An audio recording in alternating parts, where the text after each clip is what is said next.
Have you ever wanted to increase your own level of happiness? Or maybe you'd like to do something in particular to help raise your joy and well-being? Or maybe you've always wanted to experience an Ivy League education without the commitment. Hey, Psych2Goers, welcome back to our channel. Have you ever wondered if there are some habits you could adopt to make your life a little bit happier? According to psychologists and research studies, there are some interesting habits that may just leave you feeling a bit more cheerful. Here are 6 helpful habits that will make your life happier. Number 1, read stories of wonder. Do you love to snuggle up with a good book and a cup of cocoa? While chocolate tends to make a lot of people happy, that story of wonderment you're reading may just make you happier. According to a 2012 research study published in the journal Psychological Science, awe can be elicited from reading a story, even a short one. Researchers Melanie Rudd, Kathleen D. Voss, and Jennifer Aker explain in their research article that awe offset the feeling that time is limited. And this increase in perceived time availability heightened willingness to volunteer time. And it accentuated preferences for experiential goods and lifted satisfaction with life. They further explained that their studies also demonstrated that awe can be elicited by reliving a memory, reading a brief story, or even watching a 60-second commercial. So, that inspiring book you're reading, or that adventurous play that has you hooked? Keep reading. Your life may just be a bit happier with an awe-inspiring book, and it keeps you present and in the moment. As the study states, experiences of awe bring people into the present moment, and being in the present moment underlies awe's capacity to adjust time perception, influence decisions, and make life feel more satisfying than it would otherwise. Sounds good to me. Number 2, drink a healthy amount of coffee. Who doesn't love a good old cup of joe? I know I do. Many studies have found a link between how much coffee you drink and a lowered risk of depression and suicide. In a large 2011 longitudinal study, researchers found that depression risk decreases with increasing caffeinated coffee consumption. They mentioned further research is needed to confirm their findings, but a good cup of coffee every now and then won't hurt your mood and alertness. Just make sure not to go overboard. Too much caffeine can be dangerous, folks, but just the right amount? Delicious. Gotta love those mochas. Number 3, don't focus on materialistic goods. In her book, Myth of Happiness, author Sonia Lubomirsky explains that a mountain of research has shown that materialism depletes happiness, threatens satisfaction with our relationships, harms the environment, renders us less friendly, likable, and empathetic, and makes us less likely to help others and contribute to our communities.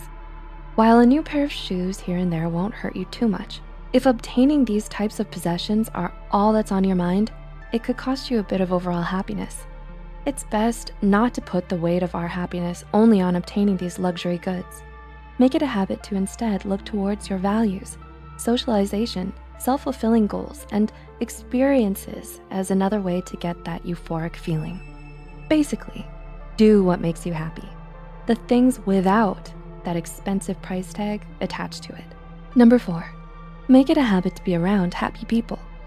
A 2008 study from the researchers and professors James H. Fowler and Nicholas A. Christakis found that if you simply live within a mile of another happy person, your happiness could increase by 25%.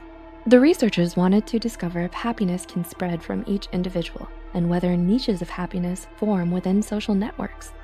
According to the study, people who are surrounded by many happy people and those who are central in the network are more likely to become happy in the future. Longitudinal statistical models suggest that clusters of happiness result from the spread of happiness and not just a tendency for people to associate with similar individuals. A friend who lives within a mile, which is about 1.6 kilometers, and who becomes happy increases the probability that a person is happy by 25%. Although these effects weren't seen in coworkers, the authors also mentioned that similar results were seen with happy spouses and neighbors who are within the mile. Time to thank your friendly neighbor for lending you that cup of flour, and thank them for a bit of happiness. Number 5, join clubs and participate in cultural activities. Thinking of joining a club or snagging those tickets to your favorite concert? One research study found that those participating in more cultural activities in clubs reported decreased levels of anxiety, depression, and an increase in one's general satisfaction with life. The 2011 study examined data on cultural activities, perceived health, and overall satisfaction with life on over 50,000 adult participants from Norway. According to their research, their results support hypotheses on the effect of cultural activities in health promotion and healthcare. Time to join the art club. Number 6, keep a journal of your feelings. It has long been believed that journaling can have a positive effect on one's mental health. Writing down your feelings each day is a great habit to adopt. According to University of Wisconsin-Madison, health psychologist Shilag Mergain, PhD, therapeutic journaling has proven effective in the treatment of those experiencing post-traumatic stress and trauma survivors.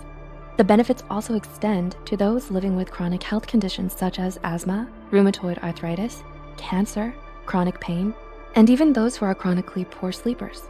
She also explains that there's a growing body of evidence that demonstrates the beneficial effects of writing. Just 20 minutes at a time over 4 consecutive days was associated with a decrease in health problems, such as enhancing the immune system functioning. So it might be a good idea to write a bit in your journal before bed, and then divulge into that awesome book you've been reading. So, which habits will you adopt? I'm working on journaling, and it really does seem to help. Do you journal before bed? Which book will you be reading? Let us know in the comments section down below.